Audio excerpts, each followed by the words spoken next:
الحمد لله رب العالمين وبه يستعين وأشهد أن لا إله إلا الله وحده لا شريك له وأشهد أن محمدا عبده ورسوله أما بعد گرامی قدر سامعین، اللہ کے فضل و کرم سے حج کے فضائل و مسائل و احکام کے تعلق سے درس کا ایک سلسلہ ہے جو اللہ کے فضل و کرم سے جاری ہے، جس میں میقات کے تعلق سے گزشتہ درس میں بیان ہوا تھا اور اس میں بھی میقات زمانی سے متعلق گفتگو کی گئی تھی کہ حج کا وقت کیا ہے۔ آج انشاءاللہ ہم میقات مکانی سے متعلق گفتگو کریں گے کہ وہ کون سے مقامات ہیں جہاں پر حج کا احرام باندھنا ہے۔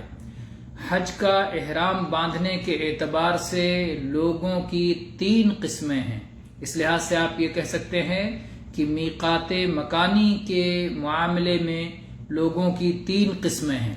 پہلی قسم جن کو آفاقی کہا جاتا ہے، آفاقی ان لوگوں کو کہا جاتا ہے جو متعین مواقیت سے باہر رہنے والے ہیں۔ اللہ کے نبی صلی اللہ علیہ وسلم نے مکہ کے چاروں طرف کچھ مقامات کو متعین کر دیا ہے کہ اگر کوئی شخص مکہ کے باہر سے آ رہا ہو تو یہاں پہنچ کر کے احرام باندھ کر کے پھر عمرہ یا حج کرنے کے لیے آئے۔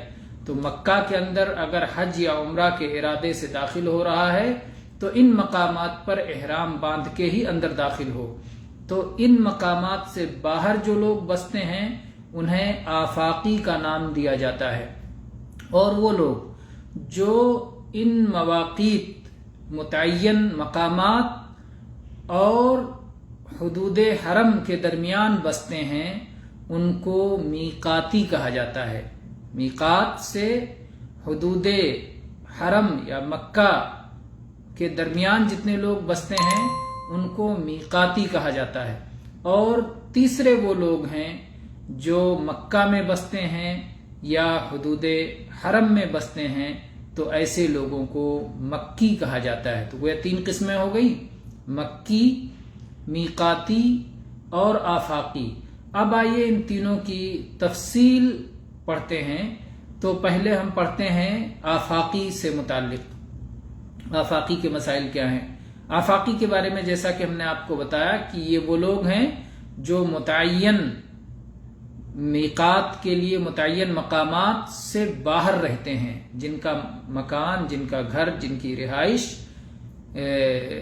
میقات، متعین میقات جو مکہ کے چاروں طرف ہیں ان سے باہر رہتے ہیں۔ ظاہر ہے کہ حدود حرم کے مختلف سمتوں میں اللہ کے نبی کریم صلی اللہ علیہ وسلم نے ان مقامات کی تعیین کی ہے کہ جہاں سے لوگ آئیں گے۔ اس سلسلے میں 6 مواقیت کا ذکر اہل علم نے کیا ہے، جس میں سے 5 مشہور ہیں اور 5 وہی راجح ہیں، لیکن اہل علم نے 6واں میقات ذکر کیا تو ہم اسے بھی ذکر کریں گے۔ پہلا میقات ہے ذوالحلیفہ۔ ذوالحلیفہ یہ اہل مدینہ کا میقات ہے، اور جو لوگ بھی اس راستے سے آئیں، مدینہ کے راستے سے جو لوگ بھی آئیں، وہ کہیں کے بھی رہنے والے ہوں، کہیں کے باشندے ہوں، اگر اس راستے سے گزرتے ہیں تو یہی ان کا میقات ہے۔ مدینہ سے مکہ جاتے ہوئے یہ معروف مقام ہے جو تقریباً مدینہ سے 6 میل کی دوری یعنی 13 کلومیٹر پہ واقع ہے، اور ذوالحلیفہ اور مکہ کے درمیان تقریباً 200 میل کا فاصلہ ہے، 408 کلومیٹر تقریباً۔ اور مکہ سے نبی کریم صلی اللہ علیہ وسلم نے مختلف سمتوں میں جو میقات متعین کیے ہیں، سب سے دور کا میقات یہی ہے، سب سے دور مدینہ کا میقات ہے، اور اس کو آج کل ابیار علی کہا جاتا ہے۔ ابیار علی یا آبار علی، بئر کی جمع ہے آبار۔ تو وہاں کے کنووں کو کیسے علی رضی اللہ عنہ کی طرف نسبت کر دی گئی؟ اصل میں عوام میں بہت سارے قصے مشہور ہو جاتے ہیں یا مشہور کیے جاتے ہیں، اور مشہور کرنے والوں کے کیا مقاصد ہوتے ہیں۔ اللہ تعالی ہمیں اور آپ سب کو حق پہ قائم رکھے اور ہر طرح کے شر سے حفاظت فرمائے۔ یہ بتایا جاتا ہے کہ وہاں پر کوئی کنواں ہے اور جس کے بارے میں عوام یہ سمجھتے ہیں کہ اس کنویں کے پاس علی رضی اللہ عنہ کی ایک جنات سے لڑائی ہوئی تھی اور اس جنات کو مار کر کے اسی کنویں میں علی رضی اللہ عنہ نے ڈال دیا تھا، تو اس لحاظ سے اس کا آبار علی نام پڑ گیا یا آبیار علی نام پڑ گیا۔ اور پھر بہت سارے لوگ جاتے ہیں اور کہتے ہیں کہ اس کنویں میں پتھر نہیں پھینکنا چاہیے اور یہ نہیں کرنا چاہیے وہ نہیں کرنا چاہیے، تو یہ سب جاہلوں کی باتیں ہیں، جہالت کی باتیں ہیں، اس کا علم اور حقیقت سے کوئی تعلق نہیں ہے۔ نبی کریم صلی اللہ علیہ وسلم نے جب اپنا حج فرمایا، جو حجۃ الوداع کے نام سے سیرت اور تاریخ کی کتابیں مشہور ہے، تو آپ نے اسی ذوالحلیفہ سے احرام باندھا۔ تو یہ رہا پہلا میقات ذوالحلیفہ۔ دوسرا میقات ہے جحفہ، یہ شام والوں کا میقات ہے، اور شام کی طرف سے جو لوگ بھی آئیں مصر سے، مغرب سے اور اس کے پیچھے سے، تو اس کے اطراف سے جو لوگ اس راستے سے گزریں سب کا میقات جحفہ ہے۔ اور یہ ایک بڑی بستی جو مکہ سے تقریباً 186 کلومیٹر کی دوری پر ہے، اور اس کا نام جحفہ اس لیے پڑا کہ پچھلے زمانے میں طوفان اور سیلاب آیا اور یہاں کے باشندوں کو اس نے جڑ سے اکھیڑ دیا۔ عربی میں جحفہ یجحفو جڑ سے اکھیڑ دینے کے معنی میں آتا ہے، تو ان کو تباہ کر دیا، ہلاک کر دیا، برباد کر دیا، اس لیے اس کا نام جحفہ پڑ گیا۔ تو اور اسی طرح سے حدیث میں اس کا اس مقام پہ بھی ذکر آیا ہے جب نبی کریم صلی اللہ علیہ وسلم نے دعا فرمائی کہ یا اللہ مدینہ میں جو وبائی بیماری بخار کی ہے اسے تو جحفہ منتقل کر دے، یہ آپ نے دعا فرمائی تھی۔ تو اس وقت جحفہ میں اہل ایمان کی آبادی نہیں تھے، اس وقت وہاں پر جحفہ میں یہ بیماری پھیل گئی تھی، جو لوگ بھی وہاں سے گزرتے تھے تو وہ بخار زدہ ہو جاتے تھے، لیکن یہ ساری چیزیں اب مٹ چکی ہیں، ختم ہو چکی ہیں۔ اور جحفہ کے قریب ہی میں ایک جگہ ہے جسے رابغ کہا جاتا ہے، اور یہ جحفہ سے پہلے ہی پڑتا ہے۔ جحفہ چونکہ وہ مقام متعین طور پر لوگوں کو معلوم نہیں رہ گیا ہے، اور رابغ کا مقام معروف ہے، اور وہ جحفہ سے کچھ پہلے ہی پڑتا ہے، تو اس میں شک و شبہ کی گنجائش نہیں رہتی۔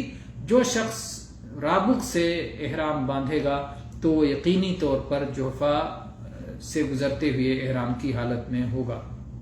تو یہ دوسرا میقات ہوا جحفہ، پہلا ذوالحلیفہ اہل مدینہ اور اس راہ سے آنے والوں کے لیے، دوسرا جحفہ اہل شام اور اس راہ سے آنے والوں کے لیے، اور تیسرا میقات ہے قرن المنازل، جسے سیل کبیر کے نام سے بھی جانا جاتا ہے۔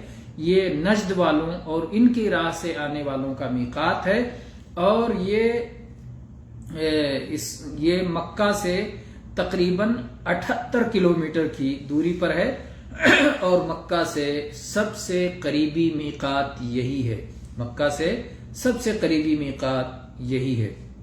اور چوتھا میقات ہے یلملم، یہ اہل یمن اور تہامہ والوں اور ان کی راہ سے آنے والوں کا میقات ہے، جو مکہ کے جنوب میں 120 کلومیٹر کی دوری پر تقریباً پڑتا ہے۔ مکہ سے 120 کلومیٹر کی دوری پر پڑتا ہے یلملم، یہ یمن والوں اور اس راستے سے آنے والوں کے لیے میقات ہے۔ تو یہ کل 4 میقات ہو گئے،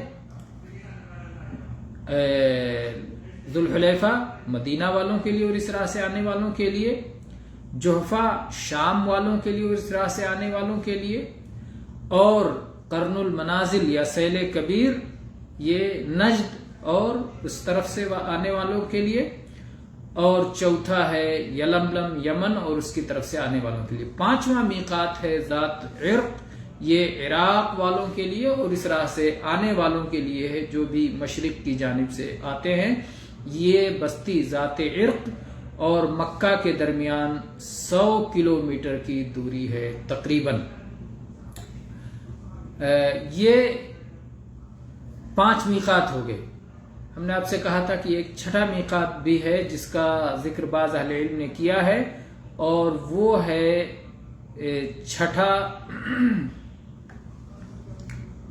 چھٹا میقات جس کا لوگوں نے ذکر کیا ہے وہ ہے عقیق.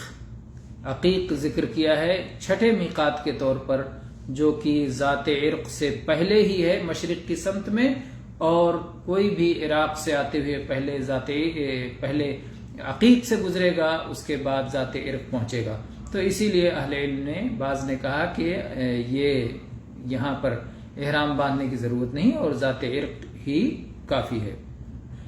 تو اس لیے یہ 5 مواقیت کافی ہیں، اور یہ چھٹا کو بعض لوگوں نے ذکر کیا ہے، لیکن اس سلسلے میں اہل علم نے اختلاف کیا ہے. اس کے دلائل کیا ہیں؟ دلائل معروف ہیں. ان مواقیت کے دلائل میں صحیح بخاری میں 1526 نمبر پر اور صحیح مسلم میں 1181 نمبر پر عبداللہ ابن عباس رضی اللہ عنہما کی حدیث ہے کہ نبی کریم صلی اللہ علیہ وسلم نے مدینہ والوں کے لیے ذوالحلیفہ کو مقرر فرمایا. حدیث کے عربی الفاظ: وقت رسول اللہ صلی اللہ علیہ وسلم لأہل المدینہ ذی الحلیفہ ولأہل الشام الجحفہ ولأہل نجد قرن المنازل ولأہل الیمن یلملم فہن لہن ولمن اتا علیہن من غیر اہلہن لمن کان یرید الحج والعمرہ فمن کان دونہن فمحلہ من اہلہ وکذالک حتی اہل مکہ یحلون منہا. عبداللہ ابن عباس رضی اللہ عنہ فرماتے ہیں کہ نبی کریم صلی اللہ علیہ وسلم نے مدینہ والوں کے لیے ذوالحلیفہ کو میقات متعین فرمایا، شام والوں کے لیے جحفہ کو، نجد والوں کے لیے قرن المنازل کو، اور یمن والوں کے لیے یلملم کو. یہ ان لوگوں کے لیے ہیں، اور ان شہروں کے علاوہ دوسرے مقامات سے اس راہ سے گزرنے والوں کے لیے بھی ہیں، جو شخص بھی حج اور عمرہ کا ارادہ رکھتا ہو.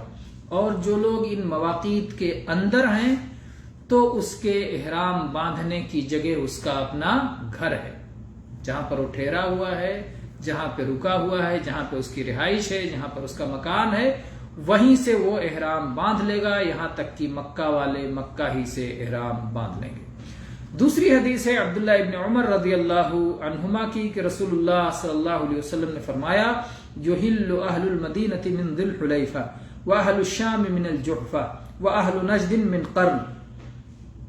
قال عبداللہ یعنی ابن عمر: وبلغنی ان رسول اللہ صلی اللہ علیہ وسلم قال ویحل اہل الیمن من یلملم. یہ حدیث صحیح بخاری میں 1525 اور صحیح مسلم 1182 نمبر پر ہے. مدینہ والے ذوالحلیفہ سے، شام والے جحفہ سے، نجد والے قرن سے. اور کہتے ہیں کہ مجھے یہ بات پہنچی ہے کہ نبی صلی اللہ علیہ وسلم فرمایا کہ یمن والے یلملم سے احرام باندھیں گے، تلبیہ پکاریں گے، حج شروع کریں گے، عمرہ شروع کریں گے.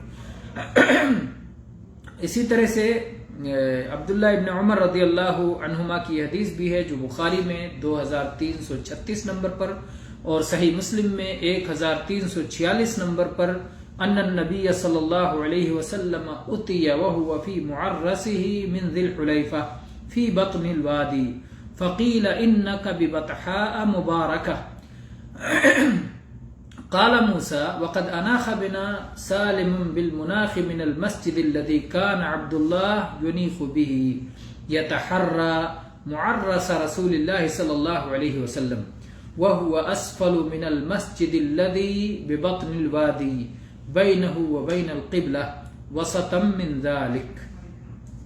کہ نبی کریم صلی اللہ علیہ وسلم جب ذوالحلیفہ میں وادی کے اندر پڑاؤ ڈالے ہوئے تھے اور آپ شب گزار رہے تھے، رات گزار رہے تھے، تو آپ کے پاس اللہ تعالیٰ کی طرف سے یہ پیغام آیا کہ یہ مبارک سرزمین ہے، یہ بطحائے مبارکہ ہے، مبارک سرزمین ہے، اور یہاں سے گویا آپ احرام باندھیے.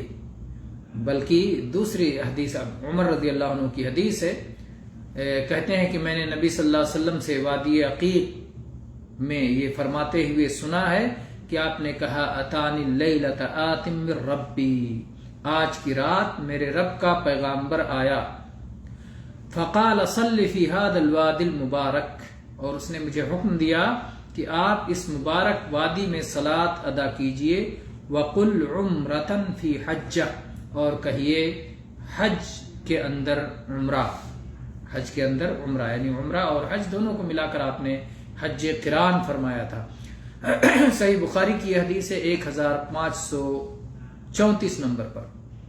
تو اس میں آپ دیکھیں کہ یہ دونوں روایت یہ بتاتی ہیں کہ ذوالحلیفہ میں اللہ کے نبی کریم صلی اللہ علیہ وسلم کو اللہ کی جانب سے یہ بتایا گیا کہ یہاں اسے میقات بنایا جائے اور یہاں پر صلاۃ ادا کر کے اور پھر یہاں سے احرام باندھا جائے۔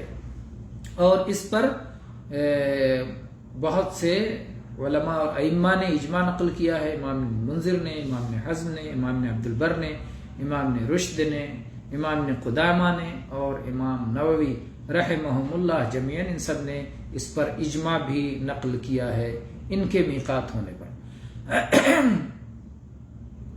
تو بہرحال آج کی گفتگو ہم اسی پر ختم کرتے ہیں، اور انشاءاللہ ہم اگلے دروس میں حج کے مزید مسائل پر گفتگو کریں گے۔ وآخر دعوانا ان الحمد للہ رب العالمین، صلی اللہ علی نبینا وسلم۔